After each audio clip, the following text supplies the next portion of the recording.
Hello friend, welcome to BPSC platform. आज के इस वीडियो में हम लोग पढ़ेंगे क्लास 6 का चैप्टर 5 हिस्ट्री का। हम लोग उसमें आज देखेंगे kingdom, Kings and early Republic के बारे में। हमने चैप्टर 4 तक देखा था। चैप्टर 4 में हमने देखा था बेसिकली अर्ली वैदिक पीरियड के बारे में, अर्ली वैदिक पीरियड के बारे में। बट इसमें हम लोग देखेंगे अर्ली वैदिक पीरियड के बाद का जो टाइम आता है लेटर वैदिक पीरियड, उसको देखेंगे। साथ ही साथ हम उन चीज़ों को भी देखेंगे जैसे कि इसके बाद जो जनपद हुए,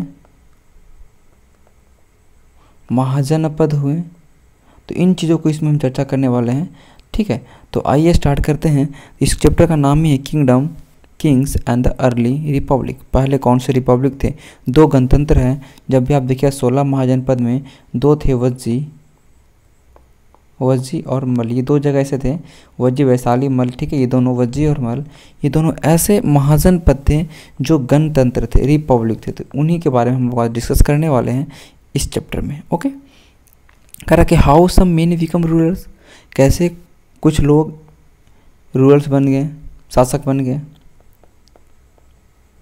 रूलर्स कैसे बने कुछ लोग, ये बताना है आपको, मतलब ये इसमें आपको समझना है। कह रहा है कि चूजिंग लीडर और rulers by the voting is something that has become common during the last 50 year. कह रहा है कि आज जो हम चुनते हैं नेताओं को वोटिंग के द्वारा, वो कॉमन हुआ आज लास्ट के 50 सालों से।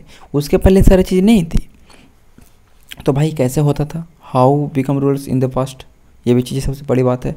तो अगर some of the raja we read what in the chapter 4, हम कुछ राजाओं के बारे में चैप्टर 4 में हमने पढ़ा जो जन के द्वारा चुने जाते थे। ये जन की बात अगर मैं कर लूँ, मैंने आपको बताया था कि एक जन है जो अर्ली वैदिक पीरियड में सबसे बड़ी इकाई थी, जो जन थी। जन मीन्स इसके अंदर बहुत सारे लोग आते थे। जन एक जैसे कि आज डिस्ट्रिक्ट है उस तरह से जन था। जन का मतलब इट में भी डिस्ट्रिक्ट, इट में भी स्टेट भी बोल सकते हैं। ठीक है, कोई भी एक साम्राज्य का एक प्रांत हो गया जन। ठीक है, तो जन के लोगों को जन बोला जाता था और इसके हेड को बोलता जनपति। मैं बताया जनसगोपा। अब बताइए, इसके हेड को जनपति, जनसगोपा, ठीक है, गोपति, ये नाम था। तो ये मतलब एक तरह से क्या थे, शासक ही थे, जन पे शासन करने वाले शासक थे। तो इनको कैसे चुना जाता था? तो इनको चुनते थे कौन? जन लोग ही। एक सभा और समिति थी, दो ऐसी, अगर मैं बात कर लूँ सभा और समिति, ये दो ऐसे संस्थाएं थी, दो ऐसे ऑर्गेनाइजेशन था जो रिस्पॉन्सिबल थी किस चीज़ के लिए, कि जनपति, जनसगोपा या गोपति, तीनों मतलब एक ही नाम है, इनको चुनने के लिए रिस्पॉन्सिबल थी, इनका काम था। ये चुनती थी, ये सब जन, इसमें जन लोग रहते थे और इन कैसे भी करके मतलब जो चीज़ें होती वो चूज करते थे। हेरिडेटरी नहीं थी, ऐसा नहीं था कि कोई जनपति है तो उसका बेटा ही जनपति बनेगा। ये कंसेप्ट अभी तक यहाँ पर नहीं आ पाया था। समझ रहे बातों को? ठीक है, आगे चलते हैं। कह रहे द पीपुल, लेकिन ये कह रहा है कि but the people around 3000 year को, 3000 साल पहले की बात करते हैं। तो हम लोग देखते हैं कुछ ऐसे परिवर्तन हुए थे, जैसे कि राजा चुनाने का, जो राजा था उसको चुनाने का कुछ ऐसे परिवर्तन थे, वो अलग था। कह रहा है some men now become recognise as the raja by performing very weak sacrifice. बोला गया जो जितना बड़ा आहुति, जितना बड़ा सैक्रिफाइस करेगा, ठीक है, बलि या आहुति करने के बाद, ठीक है, आहुति, जो जितना बड़ा आहुति करवाएगा वही किंग बनेगा। ऐसा नियम हो गया था भाई। ठीक है, ऐसा कैसे नियम हो गया, ये भी चीज़ें समझनी है भाई। ऐसा क्या था? तो वो था 10 अश्वमेघ और horse sacrifice, one of the such rituals. अगर हम उन रिचुअल्सों की बात करते हैं, उन परंपराओं की बात करते हैं, तो एक परंपरा है वो है अश्वमेघ। ठीक है, अश्वमेध यहाँ पे लिखा हुआ, बच्चों को समझिएगा, अश्वमेध यज्ञ। ये बहुत सारे राजा हैं, प्राचीन काल के जितने भी राजाएं रहे, सब लोगों ने अश्वमेध यज्ञ करवाया। बहुत दिनों तक भी चला, हम चीज़ों को देखेंगे, आगे पढ़ेंगे। तो अश्वमेध यज्ञ में क्या कंडीशन था भाई, कि जैसे कि एक राजा है, अभी छोटा राजा, अभी थोड़ा सा टेरिटरी है, मतलब कहने का मतलब कि छोटा साम्राज्य, इसने अपने साम्राज्य से एक घोड़ा भेजा। वो अश्वमेघ का घोड़ा होता था, कि इस यज्ञ के लिए जो इस्तेमाल होने वाला घोड़ा है वो घोड़ा था। ठीक है, इस घोड़े पे लिखा होता था जो भी चीज़ें हैं, उसमें राजा का नाम, कहाँ से आया है, किस टेरिटरी से। अब ये घोड़ा जहाँ जहाँ जा रहा है, मान लो एक अलग राज्य भी है, यहाँ से एंट्री कर गया, यहाँ एंट्री का यहाँ का राजा जो भी है, कबीला का प्रमुख हो, राजा हो, जिस समय वो जी उसमें राजा होते होंगे या कबीला का प्रमुख, वॉटेवर जो भी चीज़ें हों, अगर इसने रोका इस घोड़े को, इसका मतलब हो गया कि भाई तुम युद्ध करना चाहते हो इस राजा से, युद्ध होगा, जीत गए, ये राजा जीत गया तो ये टेरिटरी इसके अंदर में हो गया, अगर ये राजा जीत गया तो टेरिटरी इसके अंदर में हो गया। ये कंडीशन था। अगर कोई इस घोड़े को पार करने दे दिया अपने टेरिटरी से, तो ये समझा जाता था कि जो राजा है इसने इससे हार मान लिया, इस राजा से, जिसका घोड़ा था उस राजा से हार मान लिया और इसने अपने टेरिटरी को उसके अंदर समर्पित कर दिया। ये कंडीशन था राज को मतलब जीतने का, ये कंडीशन था। देखो यस अश्वमेध यज्ञ, जो रोकेगा वो युद्ध लड़ेगा, ये कंडीशन था। ओके, अब देखते होंगे रामायण में भी जब राम ने अश्वमेध यज्ञ छोड़ा था, घोड़ा छोड़ा था, तो लवकुश ने पकड़ लिया था, ऐसे कंडीशन थे। तो आप चीज़ों को देख सकते हो। ओके ओके, कह रहा है कि let loose to wander freely and it was guarded by the raja men. ये बोला कि घोड़ा को छोड़ देता, जहाँ मन जहाँ मैं घूमूँ। अगर घोड़ा किसी के साम्राज्य में चल गया घूमते घूमते, और रोक लिया तो लड़ना पड़ता था, अगर जाने दिया तो समझा था कि राजा ने स्ट्रॉन्गर है, उससे ज़्यादा मजबूत है। Okay, this raja were then invited to sacrifice which perform by specially trained period. हाँ, ये कह रहा है कि जितने भी राजाएँ थे ये अश्वमेध यज्ञ करवाते थे, उनको जो ये सारे अश्वमेध यज्ञ करवाते थे कौन? पहला बात प्रीस्ट, पुजारी। ओके, जिसको बाद में इस अश्वमेध यज्ञ करवाने के लिए गिफ्ट भी दिया जाता। और सबसे बड़ी बात, जो इस राजा को इस चीज़ के लिए इन्वाइट किया था कि आप ये अश्वमेध यज्ञ करवाइए, तो समझिए कि उस समय एक तरह से पावरफुल रहता होगा, और वो बहुत ज़्यादा, कहने का मतलब ये हुआ कि बहुत ज़्यादा पावरफुल था।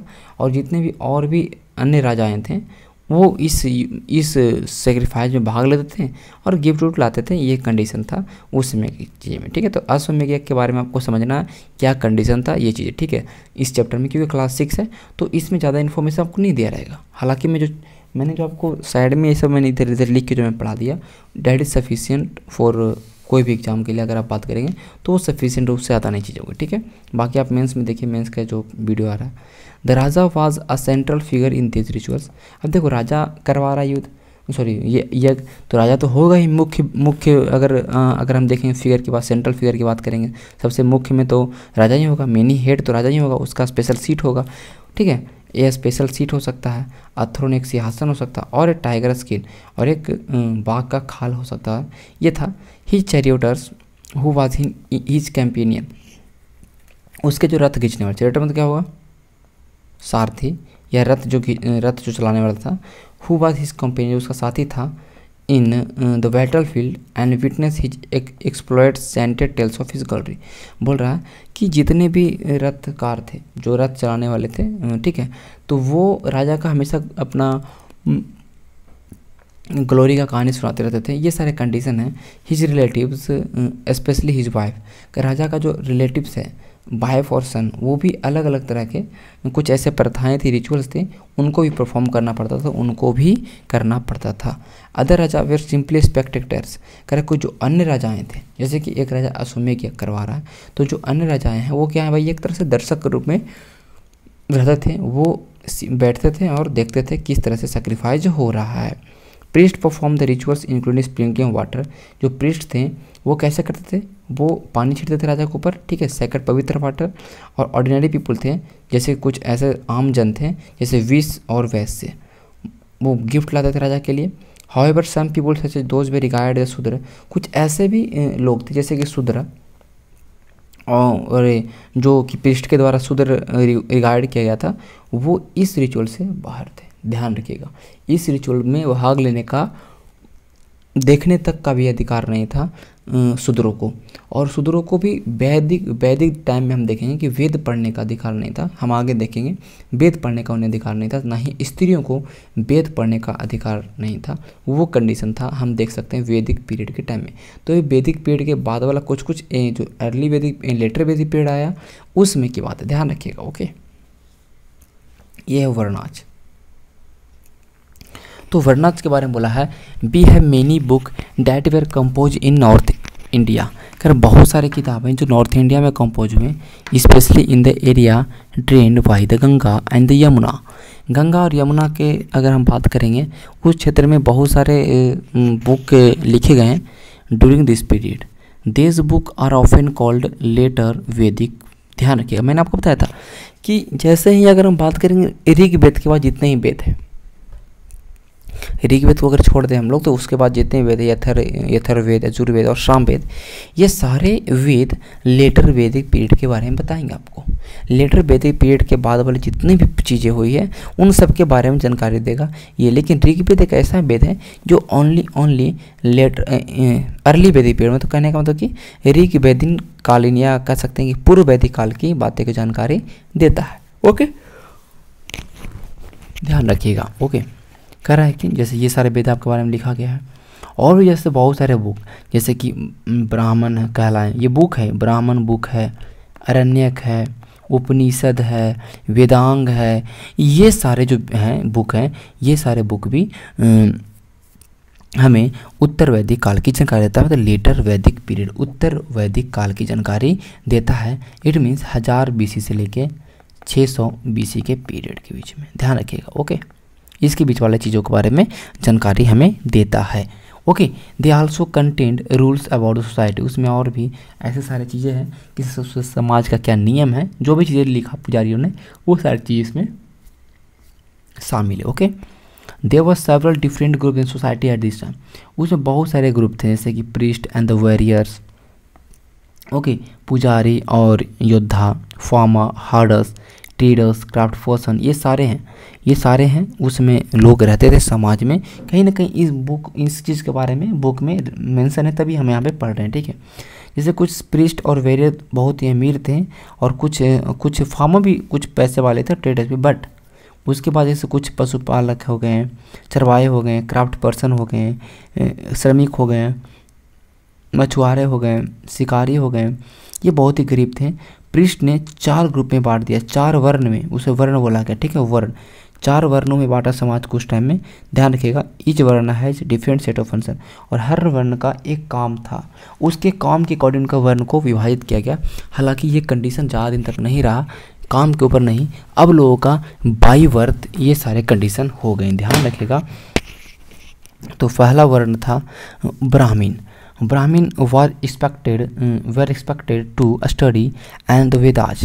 वेद को पढ़ने का, अध्ययन करने का जो था ब्राह्मण का काम था, और जितने भी सैक्रिफाइस आहुति हैं, जितने भी गिफ्ट, ये सब सारे ब्राह्मण के अंदर में था। ध्यान रखिएगा, समाज को उस तरह से इंटरप्रेट किया गया उस टाइम में। आप ध्यान रखिएगा, सेकंड क्लास तो जा, सेकंड जो प्लेस था वो था शासक का, रूल्स था। ये क्षत्रिय बोला गया, वैरी बोला गया, योद्धा बोला गया।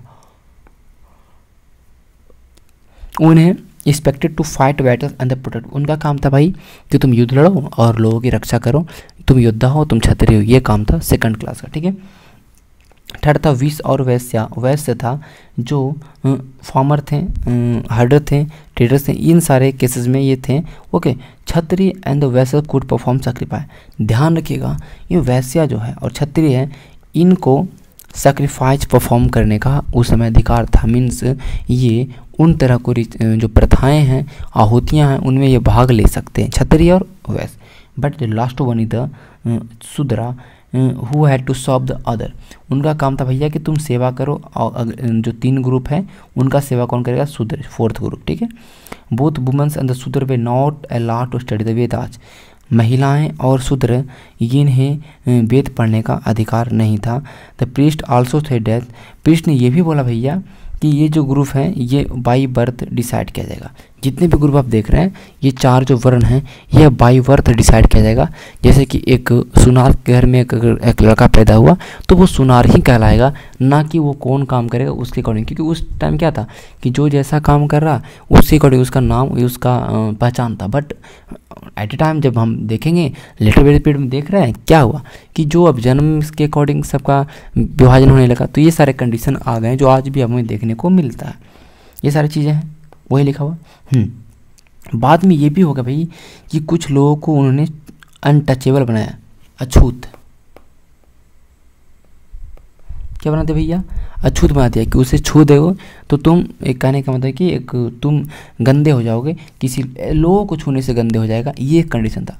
हालांकि ये बहुत ही गलत बात है, लोगों को छूने से कैसे कोई गंदा हो सकता है। ये कंडीशन कुछ ग्रुप के लिए बना दिया गया, जैसे उसमें कुछ क्राफ्ट्स पर्सन थे, कुछ शिकारी थे, ठीक, कुछ संग्राहक थे, ठीक है, और ऐसे भी लोग थे जो बुरियल्स एंड द क्रिमेशंस, जो कहने का मतलब परफॉर्म करता था। कहने का मतलब कि लोगों को जलाने का, लोगों को दफनाने का, जो ये सब काम करते थे, उन लोगों को भी अछूत माना जाने लगा। और अगर बोलते थे परिष्ट, क्या पुजारी का कहना था कि अगर इन लोगों के साथ कांटेक्ट हो गया तो आप क्या हो जाएंगे, पॉल्यूट हो जाएंगे, प्रदूषित हो जाएंगे, गंदे हो जाओगे, ठीक है। बहुत सारे लोगों ने इस चीज़ को एक्सेप्ट नहीं किया कि वर्ण जो है, जो ब्राह्मण के द्वारा जो वर्ण का इस विभाजन किया गया, बहुत सारे लोगों ने नहीं किया गया।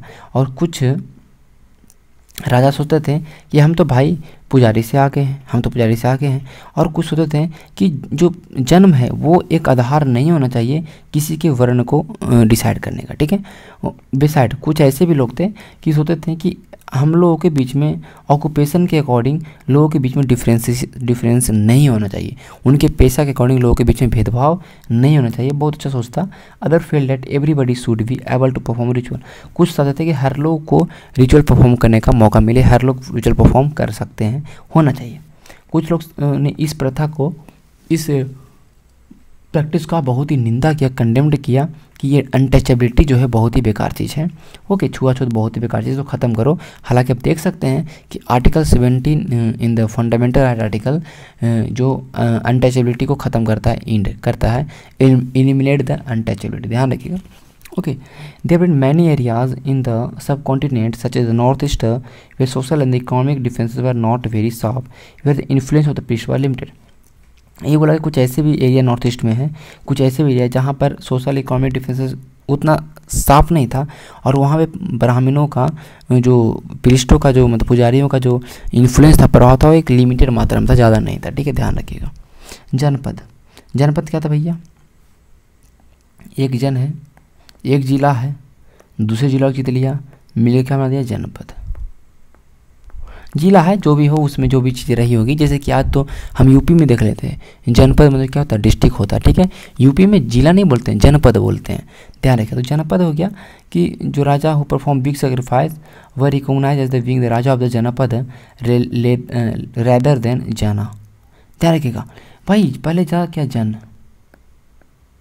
जन के राजा क्या पड़ा, जनपति कहलाया, लेकिन जन जन मिला के बन गया जनपद। अब जनपद के राजा क्या कहलाएं, ध्यान रखिएगा, वो भी कहलाएं, राजा कहलाएं, ठीक है। और कुछ ऐसे जनपद हैं जो कि आपको मैप 4 में बताया गया है, हम मैप 4 देख लेते हैं। इसमें कुछ ऐसे जनपद हैं जैसे पंचालक, कौशल, वज्जी, मगध, अंग, अवंती, गंधारा। अब देखिए यही जो जनपद भैया, यही जनपद क्या बन जाएंगे आगे आके, महाजनपद बन जाएंगे।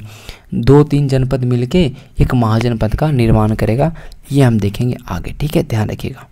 ओके, कह रहा है कि आर्कियोलॉजिस्ट जो है, सॉरी कहाँ चला गया, ओके, आर्कियोलॉजिस्ट जो है उसने बहुत सारे जगहों को खोदा और कुछ ऐसे जनपद उन्होंने खोजा जैसे कि पुराना किला, हस्तिनापुर, अतरांजी, खेरा, ये सारे जनपद हैं जिन्होंने आर्कियोलॉजिस्ट ने खोजा है। और भी मैं आपको आगे पढ़ाऊंगा तो मैं दिखाऊंगा कैसे जनपद कौन कौन से थे, लेकिन जब हम क्लास 7-8 में देखेंगे चैप्टर को तब। Okay, they found that people live in the hut and kept cattle as well as, वो बोले कि इस जो सारी जगह मिले हैं उसमें देखा कि बहुत सारे लोग रहते थे झोपड़ी में और अपना पशु रखते थे, साथ ही साथ उन लोग और भी कुछ अलग अलग जानवरों को रखते थे। They also grey variety of crop, और बहुत सारे इन चीज़ों का खेती भी करते थे जो आप देख सकते हो। ओके, चलते आगे। वो अर्थन पॉट भी बनाते थे। अर्थन पॉट में तो कहने का मतलब कि इस तरह का घड़ा बनाते थे, इस तरह का पोट्री बनाते थे जो ज़मीन में गाड़ देते थे, फिर उसमें चावल वावल रख देते, जो भी चीज़ें रख देते थे सुरक्षा के लिए, बाद में हम खाने के लिए चीज़ों को रखते थे। इस तरह से कंडीशन था। कुछ का कलर था क्या भाई, ग्रे कलर में। बहुत सारे जो मिले हैं वो ग्रे कलर में मिले हैं, और कुछ था जो रेड कलर में मिले हैं। ये सारे जो घड़ा देख रहे हैं, क्या देख रहे हैं आप, घड़ा, मिद्र भांड, क्या बोलते हैं इसको, मिद्र भांड। पोट मतलब हुआ मिद्र भांड, मिट्टी का भांड, मिट्टी का बना हुआ घड़ा को बोलते हैं मिद्र भांड। ओके, और उसमें सबसे जो फेमस था वो पेंटेड ग्रेवेयर, PGW। हम आगे देखें PGW के बारे में बहुत डिटेल से। पीरियड पेंटेड ग्रे बेयर, चित्रित धूसर, इसे हिंदी बोलते हैं मिद्र। नाम कितना गजब है, देख सकते हैं। चित्रित, पेंटेड क्या है, धूसर है, ग्रे कलर में, मित्रभांडो। और ये सब ये जो है ना, ये कल्चर बहुत ज़्यादा चला था। बहुत सारे एरिया में इस तरह के पोट्री बनाए गए हैं और वो बहुत ही ज़्यादा करने का फेमस हुआ। ठीक है, ये डिज़ाइन था, इसमें कुछ कुछ ऐसे पोट्री था, उस पर कुछ कुछ डिज़ाइन बनाया हुआ है और वो कलर था उसका ग्रे। ठीक है, अब ओके, अब हम नेक्स्ट देखने वाले हैं महाजन पद के बारे में। ओके, तो अब हम देखेंगे महाजन पद। महाजन पद क्या था, जैसे कि हमने बताया था कि जनपद और जनपद को मिला के बड़े बड़े एरिया को महाजनपद बोला गया। वैसे जनपद जो बहुत ज़्यादा पावरफुल हो गए उस टाइम में, तो 2-3 एरिया को कैप्चर करके उन्होंने महाजनपद का निर्माण किया, महाजनपद कहलाए वो। ठीक है, ध्यान रखिएगा। तो अभी हम जब महाजनपद की बात करेंगे तो ये टाइम पीरियड आएगा आपका 600 BC के बाद वाला, क्योंकि अब लेटर वैदिक पीरियड भी खत्म हो चुका है, लेटर वैदिक पीरियड भी खत्म हो चुका है, लोहा का खोज हो चुका है और अब जो आ गया है ये महाजनपद आ चुका है। लोहा का खोज हो चुका है, लोगों ने जंगलें कटाई करना स्टार्ट कर दिया है, लोग बड़े बड़े एरिया में अब कैप्चर करना। एक जो राजा है वो जंगलों कटाई करके अपने साम्राज्य का विस्तार कर रहा है, वहाँ पे खेती हो रहा है, अब लोहा का खोज हो चुका है, तो लोहे की हल की खोज हो चुकी है, खेती बहुत ही गहन तरीके से हो रहा है, तो सरप्लस भी हो रहा है, तो टैक्सेस भी राजा को मिल रहा है, राजा को टैक्सेस मिल रहा है, राजा पावरफुल हो रहा है, राजा आर्मी रख रहे हैं। ये सारे कंडीशन इसमें हम पढ़ने वाले हैं महाजनपद के अंदर। ठीक है, ध्यान रखिएगा। अबाउट 2500 ईयर अगो, 2500 साल पहले की बात है, सम जनपद become more important than the other, दूसरे जनपद से ज़्यादा महत्वपूर्ण बन के कुछ जनपद और वो कहलाए महाजनपद। तो कुछ महाजनपद आप देख सकते हो यहाँ पर है, जैसे मगध महाजनपद, अवंती है, गंधारा है, कौशल है, पंचाल है, कुरु है, ये सारे महाजनपद है और कुछ जनपद भी थे। तो ध्यान रखिए, उसमें सबसे महत्वपूर्ण जो जनपद महाजनपद था वो मगध है। हम मगध के बारे में ज़्यादा पढ़ते हैं क्योंकि सबसे ज़्यादा पावरफुल हुआ और इसको इस तरह से एरियाज मिले, इसके इतने अच्छे से शासक हुए कि ये महाजनपद सच में आपको पढ़ने लायक जरूरी पड़ेगा। ठीक है, ध्यान रखिएगा कि इस महाजनपद का जितने महाजनपद थे सबका एक राजधानी होता था और ये सारे फोर्टिफाइड जितने राजधानी थे वो बहुत सारे राजधानी फोर्टिफाइड में, तो चारों तरफ किलेबंदी था। 45 में तो किलेबंदी था। अब क्यों था किलेबंदी, मतलब this means that huge ball of would, चाहे तो लकड़ी का किलेबंदी किया है, चाहे तो वो स्टोन का, चाहे तो ईटा का, इस 3 आइटम आप देख रहे हैं ना, किसी से भी किलाबंदी किया हुआ था उसका राजधानी क्षेत्र या तो उसके पूरा राज्य ही। इस तरह चीज़ आपको समझ में आ रहा होगा। ठीक है, fort were probably built because people were afraid of attack, हो सकता है लोगों को खतरा था होगा कि दूसरे महाजनपद वाले अटैक ना कर दे, इसलिए बनाते होंगे। ठीक है, इट में भी ये हो सकता है। It is likely that some rural wanted to show how rich, हो सकता है ये भी चाहते होंगे कि हम कितने अमीर हैं, ये हम पूरे दुनिया को दिखाएं, ये अगले महाजनपद को दिखाएं, इसलिए इन लोग भव्य भव्य बिल्डिंग बनाते थे। ठीक है, बहुत बड़े बड़े बिल्डिंग और बहुत बड़े बड़े दीवार, एकदम इम्प्रेसिव, देखने में एकदम गजब। देख रहे यार, ये तो इस एरिया का मतलब इस महाजनपद का दीवार कितना हैवी है, तो सही में समृद्ध होगा, इस चीज़ को दिखाने के लिए हो सकता है बनाया होगा। Also in this way the land and the people living inside the fortified area could be control, हो सकता है कि अगर हम इस तरह से किलाबंदी कर दें तो यहाँ के जो लोग हैं वो हमारे कंट्रोल में रहेंगे, यहाँ का जो पूरा एरिया जहाँ तक मैंने किया वो भी एरिया हमारे अंदर रहेगा, लैंड भी हमारे अंदर रहेगा, ये भी सारी चीज़ें हो सकते हैं। ठीक है, और ये सारे बिल्डिंग बनाने में बहुत ज़्यादा लेबर का जरूरत पड़ा होगा, बहुत ज़्यादा ब्रिक्स की जरूरत पड़ी होगी, स्टोन की जरूरत पड़ा होगा, वुड का जरूरत पड़ा होगा, जो भी चीज़ें मटेरियल से बनता है उसका ज़रूरत बहुत ही बड़े लेवल पे जरूरत पड़ा होगा। इसमें महिलाएं, बच्चे, सब लोगों ने काम किया होगा, ये सारी चीज़ें आप समझ सकते हैं। ओके, ठीक है। अब देखिए ये कौशाम्बी जो है इलाहाबाद में, कौशाम्बी इलाहाबाद में, वहाँ पर देखिए दीवार बनाया गया था, कितना ऊंचा, देख रहे हैं कितना भव्य, लेकिन लोग कितना, आदमी कितना छोटा लग रहा है इस दीवार के सामने। तो ये बहुत बड़ा दीवार बनाया गया था जो अभी कौशाम्बी, अब देखिएगा कौशाम्बी इलाहाबाद में है, कौशाम्बी का भी लेक भी आपको देखने को मिलता है। ठीक है, तो it was probably built about 2500 साल पहले, 2500 साल पहले बनाया गया था। एटलीस्ट आज से अगर 2500 साल पहले देखते हैं तो वही 500 के बीच में। ठीक है, 600 से 500 BC के बीच में। ठीक है, ध्यान रखिएगा।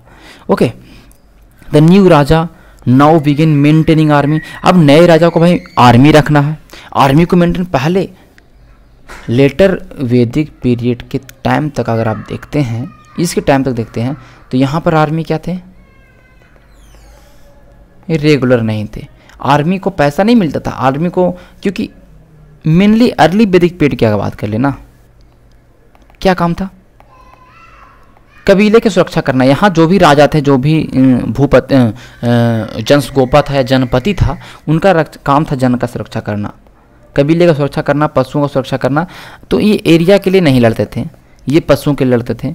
और इनके पास आर्मी नहीं था क्योंकि इनके पास टैक्सेस नहीं थे, ये पैसा इनके पास था नहीं तो आर्मी क्यों रखेंगे। तो यही कभी कभी लड़ाई वड़ाई हुआ तो अपने कबीले से कुछ लोगों को लिया, हट्टा कट्ठा लोगों को, और उसके बाद ये ऐसा काम करते थे। बट अब आर्मी रखने लगे। अब आर्मी को रखेंगे तो पैसा भी देना पड़ेगा ना। रेगुलर आर्मीज इनको पेड पैसा दिया जाता था, ठीक है, पूरे ईयर। ऐसा नहीं है कि जब युद्ध होता है पैसा देंगे, थ्रू आउट ईयर, पूरे साल में। तो एक तरह से पेमेंट स्टार्ट हो चुका है। Some payment pay probably made using punch mark coin. अब देखिए उस समय जो सिक्के चले उसको बोला पंच आहत सिक्के। पंच मार्क कॉइन क्या हुआ, ये चांदी के होते, पहला बात सिल्वर के कॉइन होते थे। और इस कॉइन पे पंचिंग क्या होता, पंचिंग मतलब कहने का मुहर टाइप का बनाया होता, अलग अलग मुहर, जैसे कि कुछ गोल बना दिया, कुछ इस तरह से मुहर मार दिया। तो ये अलग अलग मुहरों से अलग अलग, एक कॉइन पे 2-3 मुहर मारा होता था। तो ये पंच मार्क कॉइन कहलाए। आप कभी गूगल पे लिखिएगा पंच मार्क कॉइन तो आपको उसका इमेज आ जाएगा, ठीक है। यहाँ पे तो मैं आप नहीं दिखा सकता हूँ। वो चांदी के थे, ठीक है, चांदी के। और पंच मार्क कॉइन 600वीं शताब्दी के बीच में ही ये स्टार्ट हुआ, ठीक है, ईसा पूर्व में ये स्टार्ट हुआ था, ठीक है, ध्यान रखिएगा। As the ruler of the mahajanapada were building huge fort. अब ये टैक्सेस, कर व्यवस्था, अभी तक कोई व्यवस्था नहीं था कर व्यवस्था, लेकिन अब हम बड़े बड़े बिल्डिंग बनाएंगे, बहुत बड़े आर्मी को मेंटेन करेंगे। कैसे करेंगे, हमें चाहिए ना पैसा, हमें चाहिए ना, तो इसके लिए टैक्स वसूलना स्टार्ट किया। पहले जो टैक्स था वैदिक पीरियड के समय में, ध्यान रखिएगा, एट द टाइम ऑफ वैदिक पीरियड, उसमें वैदिक पीरियड में भी अर्ली वैदिक पीरियड जो कितना टाइमिंग था 1500 से लेके 1000। मैं बार बार क्यों लिखता हूँ, तो इसमें क्या था कि जो एक टैक्स था उसका नाम था बलि। टैक्स का नाम है बलि। ये एक स्वेच्छारूपी कर था, मतलब आपको देना है तो आप दीजिए, अदरवाइज नहीं। तो एक बलि कर था जो कि स्वेच्छारूपी कर था। अभी टैक्स नियमित नहीं था, अभी टैक्स फिक्स नहीं था। लेटर वैदिक पीरियड आता है, लोहा का खोज हो जाएगा। लेटर वैदिक पीरियड लोहा का खोज होगा। लोग अब अच्छे से जोताई करेंगे, खेती का खेत अच्छे से मतलब करने का मतलब कृषि करेंगे। अब कृषि जब करेंगे तो उनको पास रिसोर्सेज आएगा, उनके पास पैसे आएंगे, मतलब जो भी हो उनके पास ज़्यादा प्रोडक्शन होगा, तो अब टैक्स वो दे सकते हैं। इसलिए टैक्स को फिक्स कर दिया गया था लेटर वैदिक पीरियड में, ठीक है। यही और महाजन पद तक ये टैक्स चला था। ये टैक्स था 1/6 ऑफ द टोटल प्रोडक्शन, 1/6 था, ठीक है, 16%, ध्यान रखिएगा, ओके। अब ये सारे हैं कि इसके लिए अब कलेक्ट करने के लिए ऑफिशियल जरूरत पड़ेगा। आप राजा तो नहीं जाकर कलेक्ट करेगा, तो कुछ लोगों को नियुक्त भी किया जाता था, ठीक है। तो instead of depending on occasional gift, अब देखो पहले लोग राजा को गिफ्ट देते थे। कुछ महत्वपूर्ण ओकेजनल पर लोग गिफ्ट देते थे राजा को at the time of later Vedic period and the early Vedic period. But अब क्या हुआ कि अब इस चीज़ को हटा दिया गया। अब बोला कि चलो अब हमको टैक्स देना स्टार्ट करिए, आप लोग अब अच्छे से कमा रहे हैं तो टैक्स दीजिए, ठीक है। इन केस राजा ऑफ जनपद they started collecting regular taxes, ठीक है। तो जनपद के जो राजा थे वो अब रेगुलर टैक्स कलेक्ट करना स्टार्ट कर दिए। Taxes on crop were the most important. Crop पर सबसे ज़्यादा टैक्स लगता था, जो 1/6 लगता था उसको बोला जाता था भागा। 1/6 लगता था जितने भी आपने उत्पादन किया वो, तो ये टैक्सेस क्या कहलाते थे, भागा। तो ध्यान रखिएगा कि अर्ली वैदिक पीरियड और अगर हम लेटर वैदिक पीरियड और महाजन पद जनपद के टाइम में जो टैक्सेस था उसको बोलते थे भागा, 1/6 ऑफ टोटल प्रोडक्शन। और ये टैक्सेस आगे जाके हम देखेंगे कि मॉडर्न पीरियड तक यही चला था, 1/6 लेना है, जो भी आप उत्पादन कर रहे हैं उसका 1/6 आपको देना पड़ेगा। लगभग 16%, 16.66%, 16.66% ये था, ठीक है। This way taxes on the craft person also. Craft person जो उसमें जो क्राफ्ट पर्सन थे, जो कुछ जैसे कि उनका मूर्ति बनाना है, या बहुत सारे जैसे कि उसमें वीवर थे, कपड़ा की बुनाई करना है, सुनार हो गए, जो भी क्राफ्ट पर्सन थे, क्राफ्ट का काम करते थे, उनको भी टैक्स दिया जाता था। अब ठीक है, ऐसे थोड़ी ना कि जो कपड़ा बनाएंगे उसको कपड़ा टैक्स देंगे। तो उनके लिए क्या व्यवस्था था कि वो कम से कम एक मंथ में एक बार राजा के यहाँ काम करेंगे। जो भी राजा का काम होगा, राजा के यहाँ कपड़ा सिलना तो उसका कपड़ा सिल लीजिए एक दिन जाके, तो वो एज ए टैक्स के रूप में काम करता था, ठीक है, ये था। Herder were also expected to pay taxes in the form of animal and animal produce. अब जो भी पशुपालक थे उनका क्या टैक्स था भाई, उनका टैक्स था कि वो इन द फॉर्म ऑफ एनिमल, जानवर दान दे देंगे, ठीक है। जानवर जो भी आप कर रहे हैं उनमें से कुछ जानवर को दान दीजिए राजा को, ठीक है। या तो आप कह सकते हैं कि एनिमल प्रोड्यूस, जो भी एनिमल प्रोड्यूस था उसमें जैसे कि आप मिल्क है, मीट है, ये सारे उनको देना पड़ता था एज ए टैक्स, ठीक है, ध्यान रखिए, हर्डर्स का काम था। There were also taxes on the goods that were brought and sold. अब देखो जो भी टैक्सेस था, जो अगर हम कोई किसी भी चीज़ को बेचेंगे और किसी चीज़ को खरीदेंगे तो उस पर ट्रेड पर भी टैक्स था। आगे देखेंगे ना मॉडर्न पीरियड में देखेंगे तो एक बिक्री करता सेल टैक्स। अगर इस सेल टैक्स को अगर बचा लेते हैं आप तो आपको मृत्युदंड मिलेगा। ये सारा इतना कठोर प्रोविज़न था, आगे हम देखेंगे मॉडर्न पीरियड में, लेकिन यहाँ पर ये चीज़ें बताया जा रहा है। और हंटर गैदरर के पास भी टैक्स था, जो कि हंटर का काम क्या था, जो शिकारी का जो फॉरेस्ट का प्रोड्यूस, जैसे फॉरेस्ट में जो चीज़ें हो रहा है, जैसे कोई फल है, सब्जी है, जो भी चीज़ें हैं फॉरेस्ट के अंदर, उनको राजा के यहाँ पहुँचाना होता था एज ए टैक्सेस के रूप में। तो राजा टैक्स क्यों ले रहा है भाई? उसको आर्मी मेंटेन करना है, उसको लोगों की सुरक्षा करना है, उसको बड़े बड़े बिल्डिंग बनाना है, उसको बड़े बड़े दीवार बनाना है, सब कुछ करना है, अपने राज्य के अंदर बहुत सारे काम करना है, तभी तो टैक्स ले रहे हैं। अभी भी टैक्स क्यों ले आता है? इसी का कारण है। तो आप चीज़ों को समझ सकते हैं ना। चेंज इन एग्रीकल्चर, देखिए अब चेंज इन एग्रीकल्चर को मैं 2 पॉइंट में बता दूंगा, ये पूरे पढ़ने का मतलब ही नहीं है। क्या हुआ भाई? लोहा का खोज, आयरन का हल बन गया। लकड़ी का हल जो पहले इस्तेमाल होता, अब वहाँ पे आयरन का हल इस्तेमाल हो रहा है। अब आयरन का हल इस्तेमाल हो रहा है तो एक्सटेंसिव प्लाव, गहन जुताई होगा, बहुत ही अंदर तक जुताई हो जाएगा। तो अब अच्छा से जो हार्ड सॉइल भी है, जो ऐसे सॉइल थे जो कि एकदम कड़ी मिट्टी थी, उसको भी अब जुताई कर पाएंगे। ठीक है, यहाँ तक इस तरह से करेंगे तो अब क्या होगा कि लोग ज़्यादा मोर क्रॉप ग्रो करेंगे, बहुत ज़्यादा इन लोग अब क्रॉप को रोपेंगे। अब इससे ज़्यादा क्या होगा कि सरप्लस मिलेगा। पहले जितना हम उत्पादन कर रहे थे अब खा के भी बच जाएगा, अब सरप्लस होगा, अधिशेष। और जब अधिशेष आपके पास बचेगा भैया तो आप टैक्स दीजिए राजा को, टैक्स भी ज़्यादा मिलेगा। अब राजा को जब ज़्यादा टैक्स मिलेगा तो राजा ज़्यादा पावरफुल होगा। तो बहुत सारे परिवर्तन होते हैं। ये जो आप देख रहे हैं ना महाजन पद का टाइम, 6th सेंचुरी BC का जो टाइम है, 6वीं शताब्दी का टाइम है, 600 से लेके जो इसका जो टाइम है, इसमें बहुत सारे परिवर्तन होते हैं। जैसे कि आप देख सकते हैं इकोनॉमिकल परिवर्तन देख लीजिए, चेंज क्या भैया? इकोनॉमिकल चेंज में क्या भैया कि आयरन प्रोसेस आप देख लीजिए कि अब लोहा का खोज हुआ, लोहा का हल का खोज हुआ। अब लोहा का जब हल का खोज हो जाएगा तो क्या होगा? अब ज़्यादा प्रोडक्शन होगा, पहले ये है। ठीक है, लोगों के पास सरप्लस होगा। अब टैक्सेज रेगुलर हो गए, टैक्सेज रेगुलर आपको देना फिक्स होगा टैक्सेज। ये इकोनॉमिकल चेंज है। सेकंड है भैया कि रिलीजियस चेंज, मैं आगे बताऊंगा रिलीजियस चेंज। अब बहुत सारे धार्मिक परिवर्तन हुए। क्या क्या धार्मिक परिवर्तन हुए ये आपको समझना। तो धार्मिक परिवर्तन ये हुए कि अब नए नए धर्म जैसे कि बुद्धिज्म एंड जैनिज्म इसी समय हुआ। बुद्धिज्म और जैनिज्म, जैसे बुद्ध भगवान का जन्म 563 में, जैन महावीर का जन्म देख लीजिए 540 में।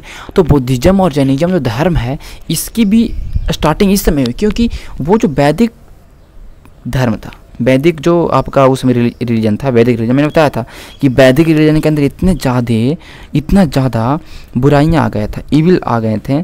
जैसे कि शूद्र लोग वेद नहीं पढ़ सकते हैं, वुमेन्स लोग वेद नहीं पढ़ सकते हैं, ये सारे कंडीशन थे उस समय। बहुत सारे कंडीशन ऐसे थे कि आप लोगों को मैंने आपको बता चुका हूँ। तो इस चीज़ को दूरी करने के लिए एक नए धर्म की ज़रूरत थी लोगों को। लोग चाहते थे कि एक नया धर्म हो जाए जिसको हम फॉलो करें, जिसमें ये सारी चीज़ें नहीं हो, और ये बनता भी है बुद्धिज्म और जैनिज्म। ठीक है, ये सारे क्षत्रिय थे।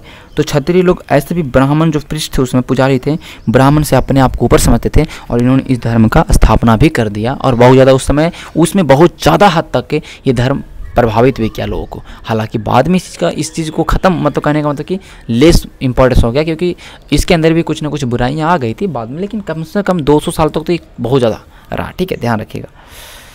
Find the Magadha on map. अब देखिए मैंने ये नहीं बताया ना, ये चीज़ को आप समझ लीजिएगा क्या चीज़ें हैं। This means the instead of scattering seed on the ground, plant sport sapling were grown and the planted on the field. This led to increase in production. ये सारी चीज़ें हैं जो मैंने अभी बताया, ये सारे चीज़ें आपको जो मैंने एग्रीकल्चर के रूप में बताया, ये सारे वही कि लोहा का खोज हुआ तो हैवी क्लेली सॉइल को भी अब हम लोग फर्टाइल सॉइल कर सकते थे, वुडन से ज़्यादा अब जो लकड़ी का हल था उससे ज़्यादा कर सकते थे। ये सारे कंडीशन आपको देखने को मिलता है। ठीक है, मगध के बारे में, मगध एक बहुत ही पावरफुल महाजनपद जिस पे बहुत अलग अलग शासक आते हैं, तो मगध महाजनपद के देखेंगे। ठीक है, Magadha become the most important mahajanapada in about 200 year. अगर हम बात करेंगे 200 साल तक के मगध महाजनपद बहुत ही पावरफुल रूप से रहता है। ठीक है, मगध महाजनपद।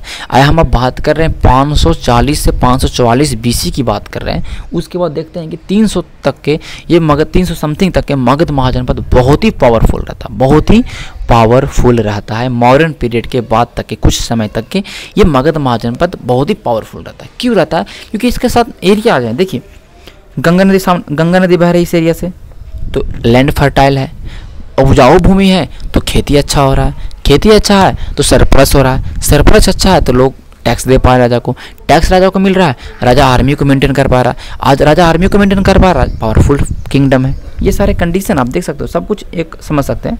वाटर सप्लाई मिल रहा है, ओके, ट्रांसपोर्ट की व्यवस्था अच्छा, अब 2 नदियाँ हैं तो नाव भी अच्छा इसमें चल सकता है, तो ट्रांसपोर्टेशन का भी काम अच्छा तरीके से हो रहा है।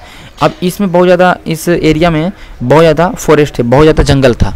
अब बहुत ज़्यादा जंगल था इस एरिया में, तो क्या था कि भाई लकड़ी अच्छा आसानी से मिल पाएगा। अब लकड़ी आसानी मिल पाएगा तो ये तो पहला कंडीशन हुआ ही। अब इसमें बहुत ज़्यादा हाथी रहते थे, मगध वाले क्षेत्र में बहुत ज़्यादा हाथी रहता था।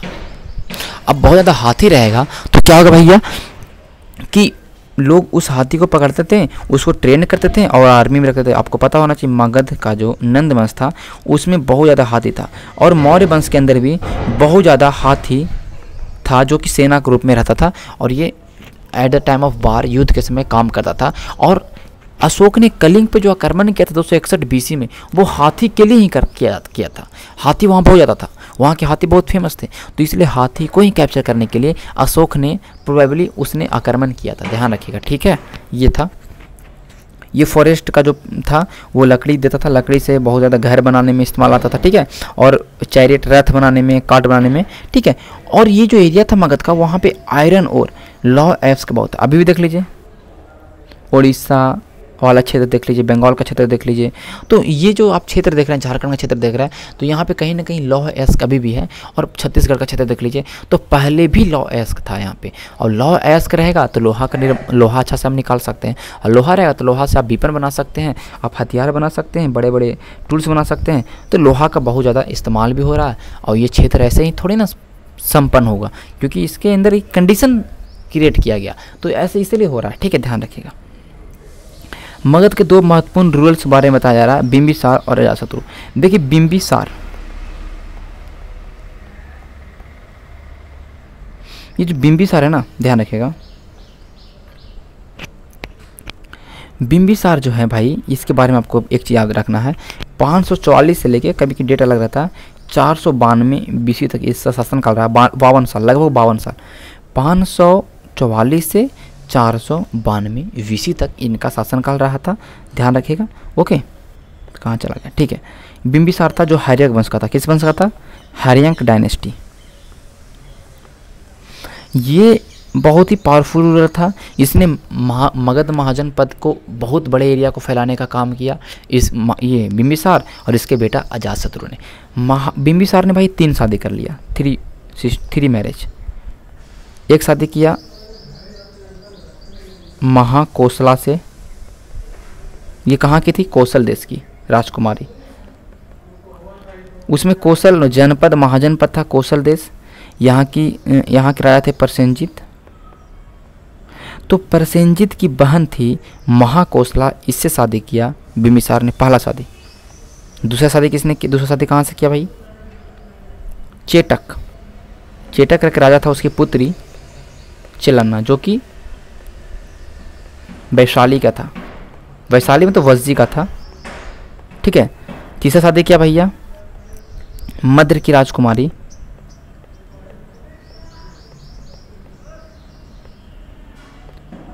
ध्यान रखिएगा 6 माह से 3 शादी क्यों किया?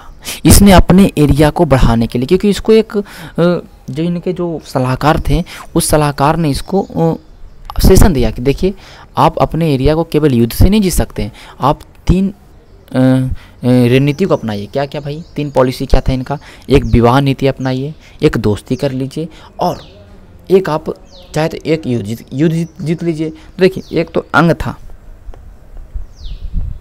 अंग था उसमें जो एक महाजनपद अंग था जिसकी राजधानी चंपा थी, उसको ब्रह्मदत्त, वहाँ के राजा ब्रह्मदत्त था, इसको हरा के अंग को अपने अंदर मिला। देखिए ये मगध है, ठीक है, यहाँ पे अंग है, इसको मिला लिया जीत के। बोला कि ये तो युद्ध नीति हो गया। सेकंड है शादी करिए, शादी से 3 एरिया, कौशल देश, तो कौशल देश की राजकुमारी शादी क्या थे? काशी जगह था जो कौशल के अंदर में था, काशी जो महाजनपद था वो कौशल के अंदर में था, तो काशी इसको दे दिया एज ए गिफ्ट में कि लो मेरे तुम जीजा हो तो इसको लो, ठीक है। ये चीज़ें हुई, ध्यान रखिएगा। काशी को अभी अपने अंदर मिला लिया शादी करके। वैशाली जो इधर में है, बज्जी जो एक गणतंत्र था, क्या था? गणतंत्र था। वहाँ पे बहुत सारे छोटे छोटे राजा मिलके, एक बड़े राजा था, एक छोटे छोटे राजा मिलके गज्जी एक पूरा गणतंत्र था, लोग राजाओं का एक समूह था।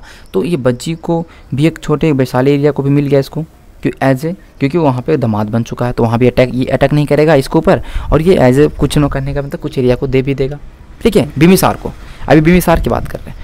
एक था दोस्ती करिए, तो दोस्ती क्या था भाई कि जब ध्यान रखिएगा कि एक इसके दरबार में एक रहते थे चिकित्सक,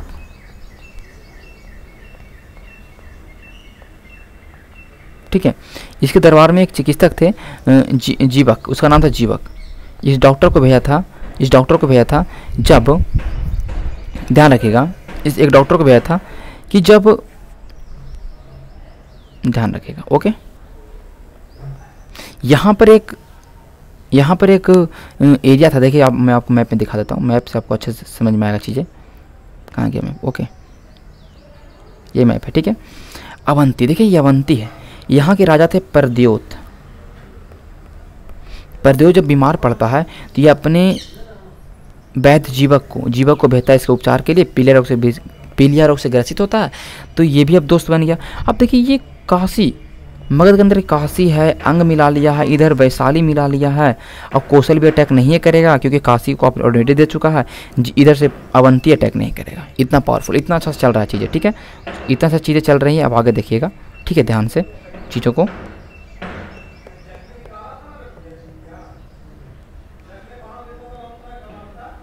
ओके, ये सारी चीज़ें हो गई, ठीक है, ये सारे बताया जा रहा है। अब देखो अजातशत्रु बिम्बिसार को मार के बैठ जाता है गद्दी पे अजातशत्रु, ठीक है, अभी यहाँ तक समझिए। और ये इन्होंने हर एक तरीके को अपनाया, ये किस तरह से जनपद को बढ़ाएंगे, हम लोग अपने अलग अलग जनपद जीतेंगे। फिर इसके बाद जो महत्वपूर्ण रूल जो आता है वो महापद्मनंद आता है, ठीक है। महापद्मनंद जो नंद वंश का था, ये बहुत बड़े एरिया को, सबसे ज़्यादा कहने का मतलब है बहुत बड़े एरिया को इसने मगध में मिलाया, और मगध के साम्राज्य को बहुत ज़्यादा बड़े एरिया में इसने फैलाया। और इसका ही बेटा घनानंद जो एक भोग विलासी राजा था, इसको अपने कहने का मतलब कि अपने पिता के रूप में विरासत में बहुत सारा चीज़ मिल गया, तो इसे कोई जीतना उतना नहीं था, युद्ध लड़ना नहीं था, आराम से मस्ती करता था, डांस देखता था, ये इसका काम था घनानंद का। तभी तो घनानंद का इस कमजोरी का फ़ायदा उठा के चाणक्य के हेल्प से चंद्रगुप्त मौर्य ने उसको गद्दी से हटा के मौर्य वंश की स्थापना की। तो ये आप आगे देखेंगे, ठीक है, ये बता रहा है, ठीक है। इसने अपनी राजधानी को राजगीर बनाया, जो कि गिरिब्रज, उसका नाम पहले था गिरिब्रज। ये सारे को अपने कॉपी पे नोट डाउन करिएगा या अपने बुक पे नोट डाउन कर लीजिएगा। इसने अपनी राजधानी को गिरिब्रज बनाया, फिर बाद में ये राजधानी पटना बना। कहाँ बना भाई? पटना बना। पटना बहुत ही गजब एरिया था, चारों तरफ से घिरा हुआ था बाउंड्री से, ठीक है। इसके बारे में पाटलिपुत्र में एक महल था जो चंद्रगुप्त मौर्य ने बनवाया था, मैं आगे पढ़ेंगे चंद्रगुप्त मौर्य के समय में। तो ये महल का जो कहने का तो मेगास्थनीज जो चंद्रगुप्त मौर्य के दरबार में रहता था, तो मेगास्थनीज ने इस महल को बोला कि सूसा और बतना के महल से भी अच्छा है। इराक में एक जगह था सूसा और बतना, वहाँ के महल बहुत ही भव्य रहते थे, बहुत ही कहने का मतलब एकदम स्प्लेंडिड, देखने में एकदम गजब महल, ऐसो शानो शौकत जहाँ से पता चलता। उस महल से भी अच्छा महल था जो पाटलिपुत्रा का जो चंद्रगुप्त मौर्य ने बनाया था राजमहल, वो जिसकी तुलना की है। चारों तरफ बाउंड्री था, फिर बीच में पानी का एक मतलब कहने का एरिया था कि लोग अटैक ना कर पाए, बहुत गड्ढा था, इसको पार करके ही आप आ सकते हैं पाटलिपुत्रा की ओर, ठीक है। ये सारे कंडीशन थे। 1300 साल पहले बताया जा रहा है कि एक अलेक्जेंडर आया था। देखिए बीच में आपको डाल दिया सिकंदर महान, जिस अलेक्जेंडर बोलते इंग्लिश में, इसने आया। इसका काम क्या था कि पूरे विश्व को जीतेंगे। हालांकि ये पूरा नहीं हो पाया। ये आता है इंडिया के नॉर्थ वेस्ट एरिया में, जीतता है। झेलम पर हाइडेस्पिस का युद्ध या बितस्ता नदी का युद्ध या झेलम नदी का युद्ध होता है वहाँ के राजा पौरस से, तो पौरस से होता है, ठीक है। इसमें पौरस बहुत ज़बरदस्त रूप से लड़ता है, हालांकि हार जाते हैं, बात अलग है। उसके बाद इतना इसका जो आर्मी था इतना ज़्यादा थक जाता है ना कि लगभग महीनों से, भाई लगभग कितने महीनों से वो युद्ध लड़ रहे थे, उनको घर की याद आ रही थी, बहुत सारे लोग अपने साथी को खो चुके थे युद्ध में। तो ये ब्यास नदी देख रहा था, ब्यास नदी को पार करके बोलता है कि ब्यास नदी को पार करो और फिर चलो आगे हम युद्ध लड़ेंगे। लेकिन इसके आर्मी लोग मना करते कि नहीं, हम नहीं लड़ेंगे, हम थक चुके हैं, अब हम बीमार भी हो चुके हैं, हमको घर की याद आ रही है, हम ब्यास नदी को पार नहीं कर पाए। क्यों? उनके मन में एक डर भी था, क्योंकि ब्यास नदी के पार एट द टाइम उसमें नंद वंश था मगध के ऊपर, और नंद वंश बहुत ही पावरफुल था।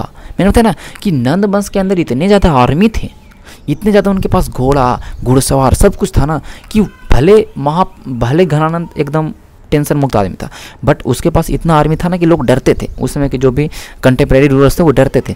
तो इसलिए वो सोचा कि भाई नहीं, वहाँ जाएंगे तो वहाँ का तो सुने बहुत लाख आर्मी है, हम लोग 500-600 आर्मी को तो ऐसे हरा देगा। तो इसलिए ये डर के मारे वो क्या करते हैं कि वहाँ से लौट जाते हैं, और इस तरह से सिकंदर का जो सपना था वो टूट जाता है, फिर सिकंदर की मृत्यु भी हो जाती है। ओके, ये सारा चीज़ है, ठीक है। ये समझ लीजिए। वर्ड कॉन्कर पार्ट इजिप्ट और एशिया कुछ पार्ट को कम किया था कॉन्कर। ब्यास नदी के बाद इन्होंने कहने का शोल्डर इन्हें रिफ्यूज कर दिया। दे वर स्केर्ड, और डरते थे कि इंडिया के रूलर थे, उनके पास बहुत ज़्यादा आर्मी है, ये भी कंडीशन था। ओके, ये सारे में जो मैंने बताया सेम चीज़ें। एक क्लोजर लुक बज्जी के बारे में, ठीक है। ये बज्जी है, बज्जी संघ था, ये गण था। पूछना कि विश्व का पहला लोकतंत्र या पहला संघ या पहला गण तो बज्जी और मल था। दो ऐसे महाजनपद थे कि ये भाई यहाँ पे रिपब्लिक था। रिपब्लिक मतलब कहने का मतलब कि यहाँ गणतंत्र था। यहाँ पे बहुत सारे राजा मिलके, एक पूरे बज्जी के अंदर बहुत सारे राजा थे। इसका एक हेड राजा भी होता था, ठीक है। बहुत सारे राजा थे, इसके अंदर बहुत सारे एरिया थे। तो इस तरह जैसे कि आज मुख्यमंत्री बहुत सारे होते हैं ना, उस तरह की कंडीशन था, गणतंत्र था, रिपब्लिक था, ठीक है। ये बज्जी में, ओके। जो अभी वैशाली में है, इसका राजधानी वैशाली था।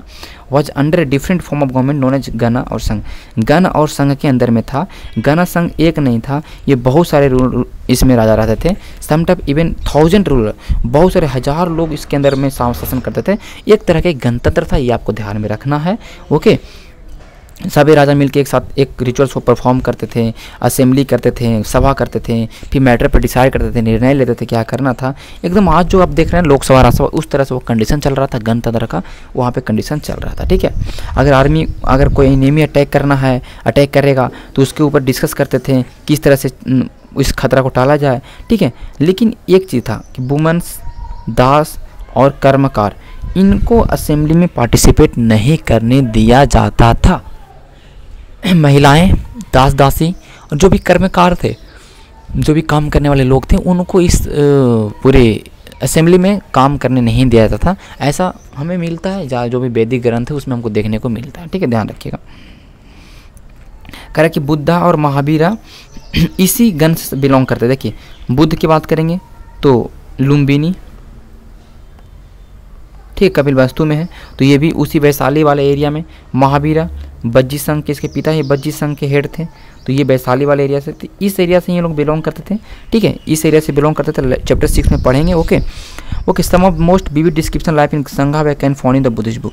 संघ के बारे में बहुत सारा आपको इन्फॉर्मेशन मिलेगा बहुत सारे बौद्धिक किताबों में। तो 6वीं शताब्दी के बाद जितने सारे इन्फॉर्मेशन आपको मिल रहा है ना, वो बौद्धिस्ट ग्रंथ में ज़्यादा मिलता है, ठीक है, बौद्धिस्ट ग्रंथ में ज़्यादा मिलता है, ठीक है, ध्यान रखिएगा, ओके। ये कह रहा है अजात शत्रु के बारे में और बज्जी के बारे में। तो जैसे अजात शत्रु ने अपने पिता की हत्या की, तो अब देखिए काशी किसके अंदर में था? कौशल के अंदर में था। गिफ्ट में किसको मिला था? बिंबिसार को। अब इसके जीजा को मार दोगे, अजातशत्रु ने बिंबिसार की हत्या की, अब इसके जीजा को मार दोगे तो काशी तो नहीं देगा ना भाई। कौशल जो प्रसेनजीत तो बोलेगा नहीं भाई हमको काशी लौटा दो, तुमने तो मेरे जीजा को ही मार दिया। तो अब अजातशत्रु बोलेगा नहीं हम तो काशी को रखेंगे, तो मेरा है, काशी को रखेंगे। इसके लिए युद्ध लड़ा था और फिर काशी को जीत भी गया था, और जीत के इसकी जो प्रसेनजीत की बेटी थी, ठीक है, जवीरा करके, ठीक है, आई थिंक वाजीरा, प्रसेनजीत की बेटी वाजीरा से शादी कर लिया था अजातशत्रु ने, और फिर काशी को जीत ही भी लिया। इधर बज्जी जिनका दामाद था बिंबिसार, ये भी जब मर गया, जब मार दिया तो अजातशत्रु पर गुस्सा हो गया और इस क्षेत्र को छीन लिया गया। लेकिन बज्जी को जीतने में बहुत दिमाग लगाया। इसके एक मंत्री थे, सलाहकार थे वर्षकार को भेजता है। वर्षकार बज्जी में जाता है, यहाँ के संघ और बहुत से राजाओं को आपस में भिड़ा देता, लड़ा देता कैसे कैसे करके। और 2 इन्होंने यंत्र का इस्तेमाल किया। एक यंत्र का नाम था रथ मुसल, ध्यान रखिएगा, रथ मुसल,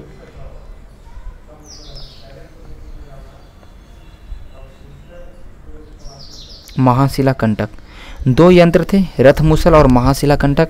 इन दोनों यंत्रों का इस्तेमाल करके, महाशिला कंटक जो बाहुबली में देखे होंगे, पत्थर फेंकने वाला यंत्र, और रथ मुसल रथ के अंदर आगे सामने लगा ऐसे कटने वाला, काट देता आदमी को। ये दोनों यंत्र का इस्तेमाल करके इस बज्जी से इसने युद्ध को जीता था।